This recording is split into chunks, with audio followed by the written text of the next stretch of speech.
Ladies and gentlemen, boys and girls, children of all ages, welcome to the World of Wrestling Podcast. Here today to discuss about two different episodes from WWE from last week's Smackdown as well as Monday Night Raw. I will be covering the the Friday Night Smackdown episode first here for May 22nd, 2026 review.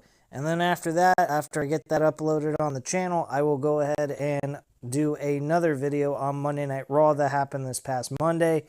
I am falling a bit behind, but I'm making up for lost time with these uploads for today. Anyway, May 22nd, 2026 SmackDown. This show, I have to say, the shows watching them without commercials and waiting like a day after the episode takes place is a lot better. It's a lot more refreshing. It's only 2 hours. It's not 3, but despite that, the show still feels like a drag to sit through. The commercials just make it worse. Without the commercials, it makes it more bearable, honestly. So, if you guys are interested in watching SmackDown, and why you would, I don't know, unless you want to just follow along for the sake of following along, because God knows there's really nothing to offer as a wrestling fan on this show.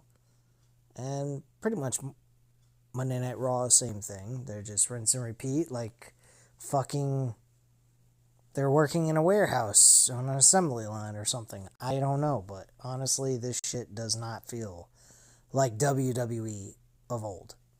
Nowhere near it. Yeah, this this show kind of sucked. Let's just put it that way. If the commercials were there, the show would be even worse. Just put it that way. So Rhea Ripley, she came out to kickstart the show, and she was very upset what happened with Jade Cargill last week and all that.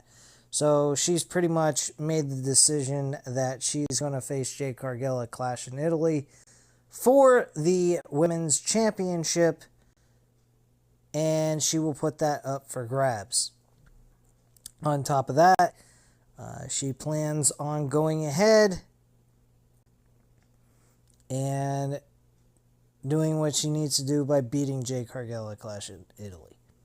Charlotte Flair and Alexa Bliss came out. Flair says that she appreciates that Rhea wants to defend her title, but to get ahead of herself because they still have 6 women tag team match tomorrow, which was at Saturday night's main event, which I already went over. Bliss says they have to be on the same page, and Flair says she has to address the elephant in the room. She says they need Rhea's help last week, and she asks Rhea where she was last week. Rhea tells her she went home to go see her family, and Flair says she is happy that she went home to see her family, but they needed her help. She says her and Bliss have their own battles to fight, and Rhea says Flair was one that said she didn't need her help, though. And Flair says she did say that against Fatal Influence, but now they need Rhea's help with Rhea's problem. Ooh. Rhea says she is sorry, and sorry they got ambushed, but it looked like Bliss took most of it. If Flair can't have her best friend's back, how can she trust her with her back? Flair says Rhea is trying to create a problem between the two of them, and out comes Fatal Influence. JC Jane says she loves this, and there isn't anything she loves more than to see women's division unravel in front of their own eyes. And this started the second Fatal Influence stepped foot on the scene. She says they have acceded to the top of the division with ease because when they see an opportunity, they take it. She says they are looking at one right now. Flair says they love their confidence, but she's not there for the back and forth. She challenges them to a match against her and Bliss tonight, and Jane says this is all the needed. That's all she needed to hear, and that was it. So we got a match set up for tag team action with Bliss and Charlotte Flair, but Bliss goes ahead and calls out, saying that she is not ready to compete, which is a crock of shit, and she openly admits that in the backstage segment that they have later on in the show, and pretty much states that she wants Rhea Ripley and Flair to get along and go ahead and have this tag team match together to gain some chemistry, I would say. And that's pretty much what happened. Rhea Ripley and Charlotte Flair, I believe later on in the show, close to the main event. I think it was like the co-main event. They actually won the tag team match, and then Jake Cargill and the Mitchin and B-Fab, all three of them attacked them from behind and beat their ass. And that's pretty much what happened on that portion of things. So, okay, so we cut backstage, and in comes Kathy Kelly, who stops Solo Sikoa, Tula Tonga, and Tama Tonga. Solo says Tula Tonga is ready for his match against Shinsuke Nakamura. Doesn't even allow him to speak, which Tula kind of didn't like that. He wanted to say something, and he felt kind of disrespected a little bit, but just let it go. And he wants everyone to watch. Solo looks at Tama Tonga, and Solo says he wants everyone to watch what will happen to Nakamura. In comes Royce Keys, and he tells Solo that he cost him a title opportunity last week. Solo says Keys threw the chair at his face, and he is lucky they don't hit him now. Solo says if Keys needs someone to watch his back tonight, they can do that, and they walk away. He also states that if you didn't want our help, if you didn't want my help last week, all you had to do was tell me, I don't need your help. That's it. You didn't have to throw the chair in my face. And honestly, Solo has a point. He didn't need to throw the chair in his face. He kind of made it a little bit personal because all Solo was trying to do is be helpful. But Keys didn't want to go that way. So why didn't he just say, look, this is not how I do things. Go away and let me take care of this match. And that's it. And if then he wouldn't honor his wishes, then he has every right to beat his ass. But honestly, I think that Keys kind of is in the wrong because it's a valid point. All he had to do is say, look, I don't need your help. I don't want the help. I don't want to win like this. That's it. So, not that that would really change much of anything. I honestly believe. But whatever. Alright.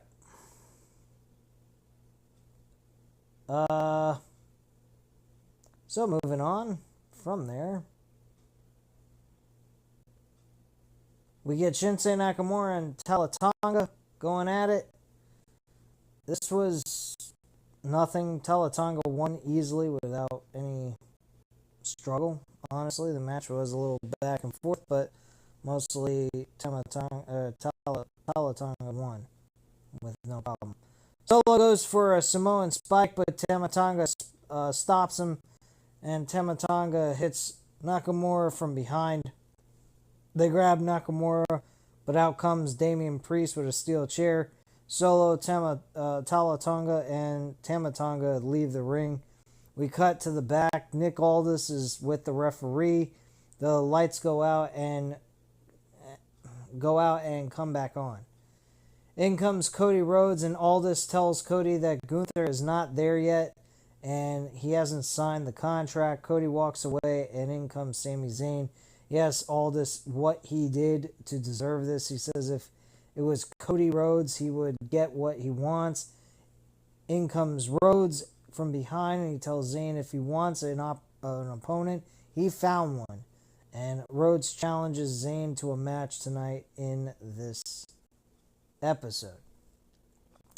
So Sami Zayn pretty much is going through a mental breakdown. I don't know what he's doing. One minute he loves Cody, the next minute he hates Cody. He talks shit about Cody behind his back to his face, then apologizes for what he's saying, calls him the golden boy and all this bullshit. And then he gets a match with Cody this past Friday. So there you go. I don't know, man. I think Sami Zayn's redemption arc story is real shit. I don't feel any sympathy or care in the world, even if he was to turn heel to win the world title. I honestly just do not care about Sami Zayn right now. He has lost all momentum, all consideration of becoming a world champion in my eyes, 100%.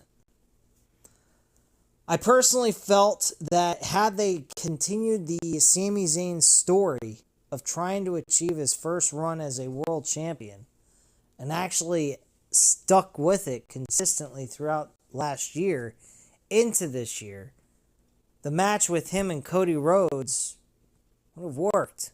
I would have been cool with it. But they didn't do that. Randy Orton ended up getting that spot and didn't really work out much either for that either, at all either. So, either way you look at it, it was all shit. Basically, WWE in a nutshell is shit. Why? I have no idea. They are selling themselves short while giving us shitty programming and then expecting us to pay this kind of money. And me personally, I'd rather give AEW my money, whether it's a pay-per-view event or sitting in person watching it live. Because AEW gives you some kind of quality of wrestling and enjoyment. WWE doesn't give you anything. From the wrestling work to the actual stories, there's nothing there. The shows are shit. They're dead in the water. Plain and simple. And if it wasn't for this channel and me being interested in trying to get it to improve and gain more subscribers and eventually maybe turn this into a possible job, which I've been doing forever. Some people might say I just suck at it, and if that's your opinion, fine, I don't give a shit. But me personally, I love pro wrestling, I just don't like the state it's in. I could create a new channel and talk about betting on different types of sports, like one bet a day or something on moneyline picks and totals in baseball, or just strictly MMA and boxing stuff.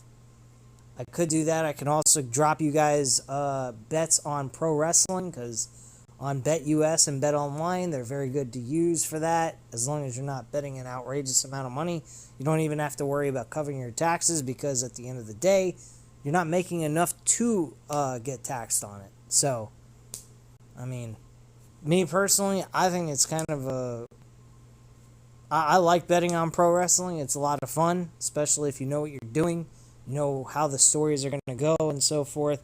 So I think that's kind of neat. Yeah, I think WWE as a whole is really disappointing to sit through and watch. It is fucking pathetic. So anyway, I already discussed about Charlotte Flair being notified by Alexa Bliss that she's going to be teaming with Rhea Ripley. So the next segment was Tiffany Stratton defending her Women's U.S. Championship in an open challenge match, which, by God, we shifted from the men's U.S. title to the women's U.S. title to be the open challenge. Why? Who the fuck knows? But she defended against Lash Legend. This match was dull as fuck. Didn't give a flying shit about this match, but Tiffany Stratton wins by a roll-up pinfall. Great stuff. Yeah. Okay. Anyway, Nick Aldis is backstage and he's stopped by someone. The person tells Aldis that the power issues are coming from that door. Aldis enters the room and Danhausen is conducting a scientific experiment. And Aldis tells him they keep losing power, and Danhausen says he's doing a science experiment, and a fuse box goes off, and Aldis turns around and Danhausen disappears and go, no, you can't be doing this. It was the most dumb, idiotic fucking segment I have ever seen on a wrestling show. This stuff that they're doing with Danhausen kind of seems like something Vince McMahon would do. This is absolute garbage. Really is. It is fucking garbage. Danhausen's conducting an experiment. Now Danhausen's fucking Frankenstein? The hell is this shit? I mean, like, really, this is garbage. I'm not really into this. And I can't believe Baron Corbin has been rumored as being the guy that's going to be the Frankenstein monster for Danhausen. That sucks. I'm not really into that. I don't think that's cool. Aldis having to be a part of this is a crying shame. I think that sucks too. I mean, I'll give them credit. They were at least making sense of the lights going on and off and flickering, and then them actually telling us how this is all taking place throughout the show, and we finally get that. So I thought that was kind of cool, but other than that, this show sucks. Aldis goes to grab the sheet to see who it was, and then you hear Danhausen's voice saying, "Don't touch it." But you disappeared. Why are you able to talk? And why can't Nick Aldis see you? I mean, I can understand us not seeing him because the camera wasn't panned on him, or panned throughout the camera panned directly in the room to see everything. But like, literally, Nick Aldis couldn't even see him. You just hear his voice. Pretty weird. Anyway, we cut to Kathy Kelly, who is with The Miz and Kit Wilson. The Miz and Kit Wilson, please, can we get Miz off television? This guy is an absolute fucking joke. Miz says he's not cursed and he doesn't care what is going on with Danhausen.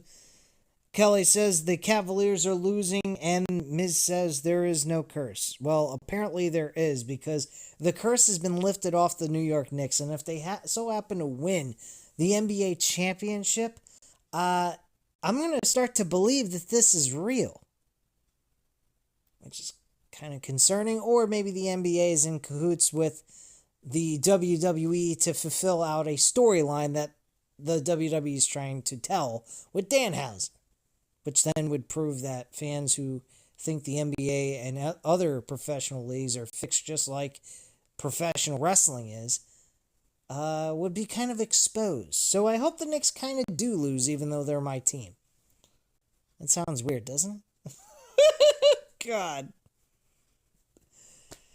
I don't think the Knicks are going to win. I think Danhausen's curse may not have, whatever. This is absolutely mind-numbingly stupid. Weird thing is, he says that he takes the curse off the Knicks, and yet the Knicks are winning. Someone please tell me how this makes sense. They managed to eliminate the Cavaliers 4-0 with no problem. There was one game they came back from maybe a 15 to 20 point deficit, and they won by 10 to 11 points. I mean, like, this shit makes no fucking sense. It's crazy. But anyway, after the Miz says he's not cursed, in comes Fraxium, who says that the Miz is cursed. Miz says that Danhausen is causing his Cavaliers playoffs matches.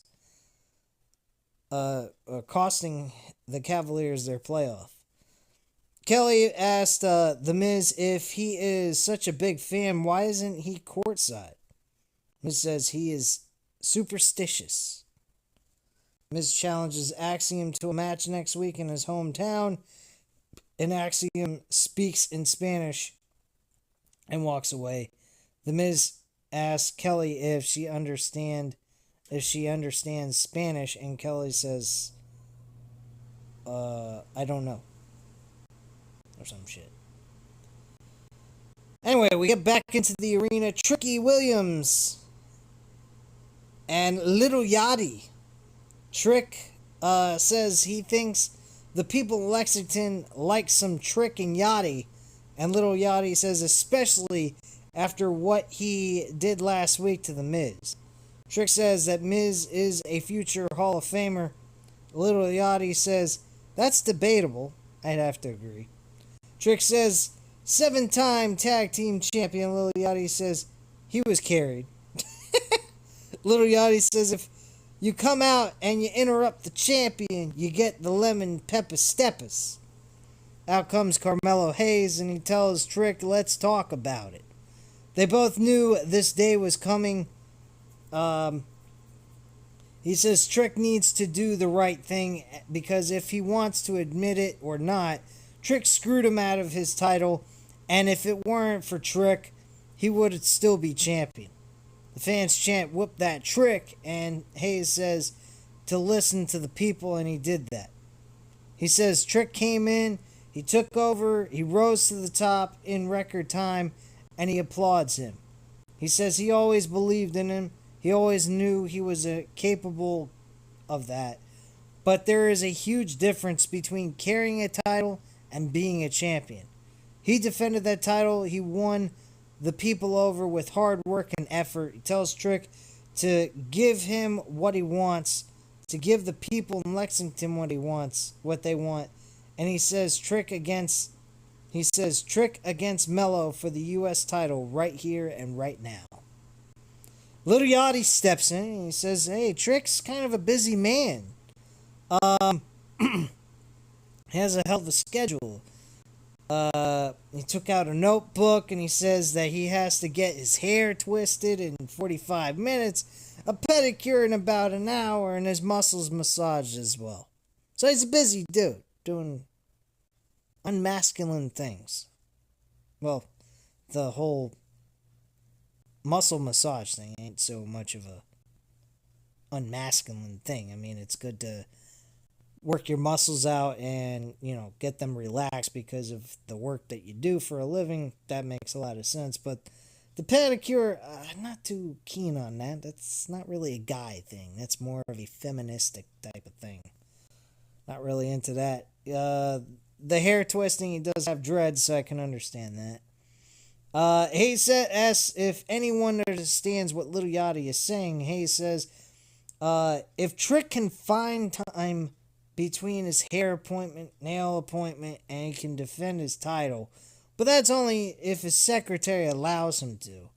He says they go way back. The old Trick Williams would not let someone tell him what to do, but Trick was always better at playing second fiddle. And that got Trick's attention. Trick tells him to mind his business when grown folks are talking. He doesn't eat no dirty rice and chew his cabbage twice. That means he doesn't play with his leftovers. But since they are in Lexington and the people want to see it tonight, it's Trick against Mello. Let's talk about it. And Trick says the open challenges were done the moment he won the title, but because he likes him and he respects what they did, he will get his match tonight. But that ass whipping is on the house. And Trick asks for a referee, and we get the match started for the U.S. Championship. This was a decent match, I have to say. It wasn't terrible. It wasn't great, though. I kind of wish they kind of built this into a major storyline going into an actual pay-per-view. But unfortunately, that was not the case. Trick Williams ends up getting the win by a trick shot and the cover for the 1-2-3. And that was pretty much it there. Not much to talk about. Carmelo Hayes getting the short end of the stick. No program being built here. This was a match they could have built a program around. I think they kind of let Carmelo down. Trick Williams could have had a nice long story that could have lasted all the way up to SummerSlam maybe. That would have been kind of cool. But unfortunately, we didn't get any of that but a one-and-done match. Following that, we cut back and see Sami Zayn. He is hitting water bottles down. He sees Johnny Gargano laying down on a piece of equipment. So apparently Johnny Gargano is now his personal therapist for the last 2 weeks. Zayn says he is glad to see him. I don't know why. He's not much of a person of conversation anymore. He says Cody is his friend, and now Cody wants to fight him. Even when Zayn was going through his own stuff, he was still there for Cody. He says Gargano is the last real good guy left. He says Gargano always does what is right in his heart. He doesn't let anyone change who he is, and Zayn walks away. Gargano then pushes a water bottle down. And we start to see a progression for the last 2 weeks. Gargano finally makes some eye contact with Sami Zayn, or moves his eyes around a little bit, like as if he's coming out of this oppressed hypnosis that he's under. Like he's hypnotized, can't move, can't speak. Like as if he ate some shitty ass fucking food you shouldn't be eating, and it poisons you. Not to where it kills you, but it makes all your muscles stiff as a rock, and you can't move or do anything for several hours. In his case, for several weeks and months. Sick. But he knocks over the water bottle this time.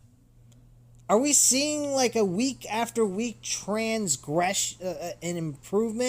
progression of Johnny Gargano finally coming out of his funk and finally get to be Johnny Gargano again? Or are we just making this a comedy spoof? I really would like to see Johnny Gargano get back to where he was. He's not in tag team wrestling anymore. There's no tag team division, so he doesn't have to worry about trying to shuffle his way into a fucking tag team match at random. He can finally start getting matches.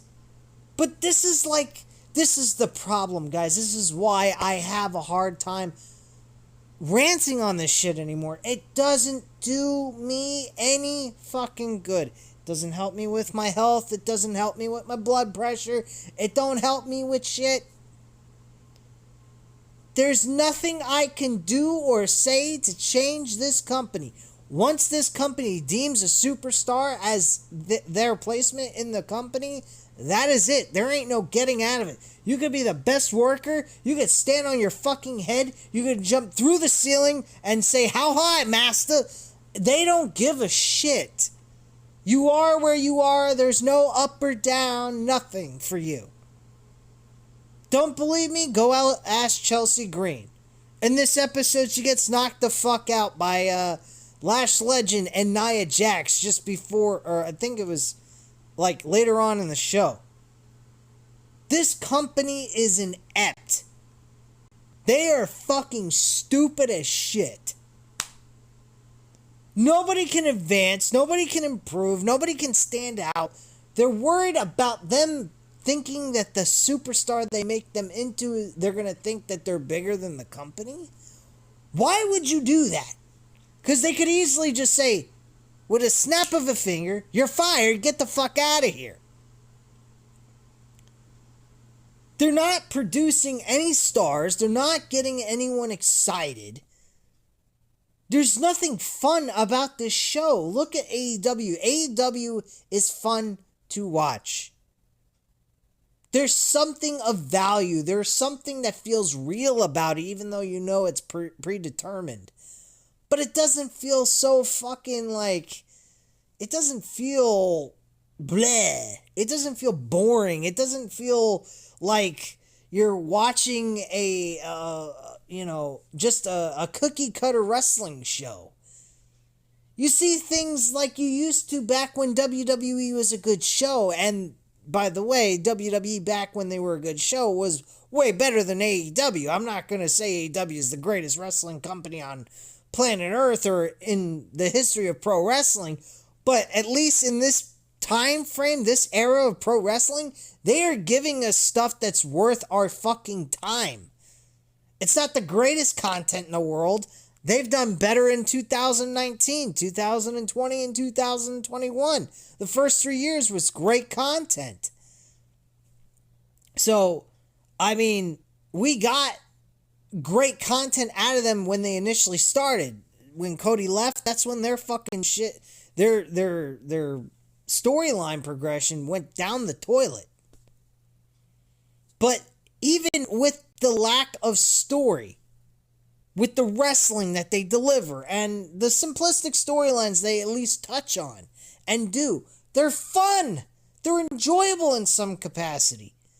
WWE is giving you nothing. There's nothing on these shows that are remotely entertaining. They are not trying to build new stars. They are not trying to give you great quality television that will make you want to go out and spend an overinflated price for a fucking wrestling ticket. You're either a wrestling junkie maniac who's willing to throw your finances into the toilet just so you could say you went to a WWE show, or you sit at home like a schmuck and you get bored out of your mind watching the shit, or you just don't watch at all. Which I really want to. I don't want to fucking watch this shit anymore. This shit sucks. There's a laundry list of MMA and boxing events that take place throughout the fucking weekend. I can't touch on all of them and watch them. I could use the whole fucking week of when I watch wrestling to watch those events and not look at the spoilers so that I can see how everything went down and be entertained by that, because that shit's more entertaining than this. This show sucks. Bad. It sucks bad. Anyway, let's move along. Kathy Kelly's backstage with Ricky Saints. She asks him why he was at ringside. He says he actually was interfering in the Carmelo Trick Williams match, by the way. I forgot to mention that. He says he is new, but he's not new. He says Carmelo needs to learn, but in comes Carmelo, who hits Ricky Saints, and he tells him to stay out of his business. Nice shot by Carmelo Hayes to Ricky Saints. Beautiful attack. Now, this Ricky Saints Carmelo thing could develop into something maybe of a minor story on Smackdown that eventually bleeds into a title opportunity for Ricky Saints at Trick Williams, which I think would be great. This could eventually lead to Carmelo Hayes being added into the mix by maybe SummerSlam, and we get Ricky Saints, Trick Williams, and Carmelo Hayes for the U.S. title, and Trick Williams ends up possibly losing the title to Carmelo Hayes. That's a possibility. They could also have Ricky Saints take the L. Carmelo wins, and then Trick Williams is upset about this. He didn't get pinned, and we kind of make a storyline out of this that bleeds through the fall, almost until Survivor Series. That's another direction they could go with this. So there's still a possibility they could make it worth everyone's while of a Trick Williams Carmelo Hayes story. Ricky Saints, on the other hand, he's going to get, based on the way I pointed the direction of all this, he's kind of going to get the short end of the stick. He's not really going to benefit from any of this development, honestly. I mean, unless you have Ricky Saints end up beating Trick Williams for the title, and then Carmelo wins in a triple threat match with Ricky Saints being the champion going into SummerSlam. That's another direction they could go, so he could at least have a token win and then bring him back into the picture later on in the year. That's another option, or have him win at WrestleMania possibly. I'm not sure, but that's just kind of my thoughts. So anyway, we get Charlotte Flair, Rhea Ripley going up against the Fatal Influence of Lana Reed and Fallon Henley. I mean, obviously, Rhea Ripley and Charlotte Flair win this match with a little bit of kind of disagreement on how the match should have ended. I mean, Charlotte kind of got a little impatient. She got hit in the face by one of the members of Fatal Influence, and she wanted to give that member comeuppance and get the W for her team. So she tagged herself in and hit the natural selection and got the W. After the match was over, Aristatus, B-Fab, Jade Cargill, and Mitchin attacked them from behind. We cut to Cody Rhodes, who's backstage, and in comes Kathy Kelly. He tells her that he and Zayn are friends, but he doesn't recognize Zayn much anymore. He understands the anger, this passive aggressiveness, but after a while, it gets to be too much. He says 10 years ago he felt all those things. He says tonight he will make Zayn accountable. For Gunther, he can take a front row seat and he can be on commentary. But one thing Gunther is not in control of is his match against him at Clash in Italy. I'm going to say that Cody is going to win and retain his title at Clash in Italy. I honestly think that's what's going to happen. Back from commercial, Kathy Kelly is backstage with Jade Cargill, Mitchin, and B-Fab. Mitchin says, "This wasn't a message, that was the truth." She says, they are the best. B-Fab says, after what they did tonight, Flair, Rhea, and Bliss can save embarrassment and not show up. Jade says, at Clash in Italy, luck won't be on Rhea Ripley's side, and that is it. Next, we had Damian Priest and Solo Sikoa. Nothing really exciting here. Solo Sikoa ends up getting the W with the Samoan Spike. Talatonga and Tamatonga get in the ring after the match, but out comes Royce Keys. He hits Tamatonga with a right hand. Keys with a right hand onto Talatonga, and Keys and Solo are face to face, but Solo leaves the ring. Keys helps Priest back up to his feet, but grabs Keys for a chokeslam, and Keys pushes him away. Chelsea Green is backstage, and she's stopped by Blake Monroe. They pose together and introduce each other. Green tells Blake that Blake already knows who she is. Blake says she wishes and she didn't.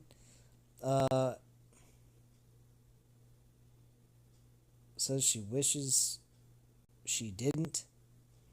And walks away, and in comes Nia Jackson, Lash Legend, who pushed Chelsea into WWE equipment backstage. And Nia tells Green that she just made enemies, and in comes WWE officials to break it up. I have no idea. Backstage, Royce Keys has asked Damian Priest what his problem is with him, and Damian's it was also Damian's partner R-Truth that asked him to go have his back, and Priest says he doesn't care who asked him. He was jumped and someone grabbed him, and he asks Keys what he would have done. Keys tells him anyone can get it, and he walks away. Okay, whatever. Main event, Cody Rhodes, Sami Zayn. This was a decent, okay match. Gunther tried to get involved. He was unsuccessful to screw Cody out of the match. Cody gets the W on Sami Zayn, and Gunther gets in the ring afterwards and powerbombs Cody. In comes Zayn, and he is face to face with Gunther. Zayn looks at Cody, and Gunther gets Cody in the sleeper hold. Zayn leaves the ring. Looks like he's gonna try to make the save, but then chooses not to, and he just kind of looks depressed down, and he just decides to say, fuck it, I'm walking away, screw this. And that's how the show goes off the air, with Sami Zayn basically walking away and Gunther's music going off as if he stood tall in the middle of the ring during this match, after the match was over. And that's pretty much it. That was your show for Smackdown. This show sucks. I mean, there wasn't a whole lot here that was notable or entertaining.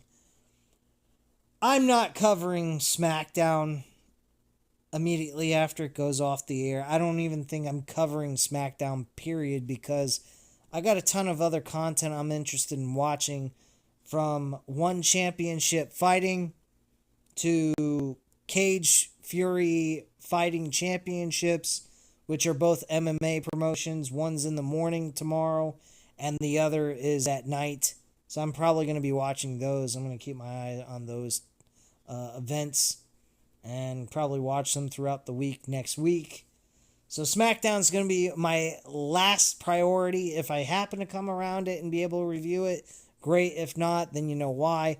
But chances are I'm just going to be doing the Clash of Italy over the weekend, and that's it. SmackDown is nothing of concern to me. I don't give a shit. It's not my concern. So there you have it. That's your SmackDown review. I will be back with a Raw review immediately following the upload of this video. So at this time, you know what to do. Hit the like button if you liked the video. Hit the subscribe button if you're not already subscribed to the channel. And leave a comment down below. I'll definitely get back to you on that. Thank you guys very much for watching. Have a great night, guys. Bye.